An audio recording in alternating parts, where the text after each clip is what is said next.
भरूच कासिम में हूं। आप देख रहे हैं फोकस न्यूज। आइए नजर डालते हैं ताज़ा तरीन खबरों पर। खबर शामिल करते हैं साहिवाल से। हमारे एंकर पर्सन अब्दुल वाहिद की रिपोर्ट के मुताबिक डिप्टी कमिश्नर साहिवाल सैयद वाजिद अली शाह की जेर सरपरस्ती जिला इंतजामिया ने खाद माफिया के खिलाफ छुट्टी के दिन क्रैकडाउन करके 5 अफराद गिरफ्तार करके 8 दुकानें सील कर दी, जबकि एक डीलर के खिलाफ FIR का अंदराज भी करा दिया गया।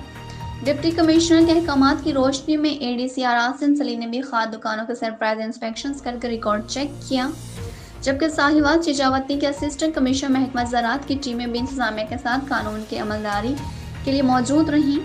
चेकिंग के दौरान असिस्टेंट कमिश्नर सरमद हुसैन ने चक 73/5L में नरखनामा अवेसा न करने पर डीलर को 30,000 जुर्माना कर दिया। इसी तरह असिस्टेंट कमिश्नर चिजावती उस्मान हसन ने 90 मोड़ के इलाके में डीलर को 1 लाख रुपए जुर्माना करके दुकान सील कर दी। डिप्टी कमिश्नर ने अपनी फोर्स को स्टॉक रजिस्टर सप्लाई चेन पर कड़ी नजर रखने की हिदायत की है, जबकि जिला भर के काश्तकारों ने मसाले इकदाम पर डिप्टी कमिश्नर को खराज तहसीन पेश किया है। वाजिद अली शाह ने कहा कि यूरिया खाद की 1768 रुपए फी बोरी की फराहमी यकीनी बनाई जा रही है। किसानों रिलीफ देने के लिए खाद की जखीरा अंदोजी के खिलाफ क्रैकडाउन जारी है।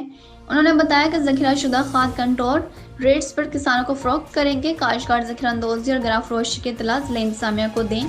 किसानों की आगाही के लिए बैनर्स और इलानात के जरिए भरपूर मुहिम जारी है।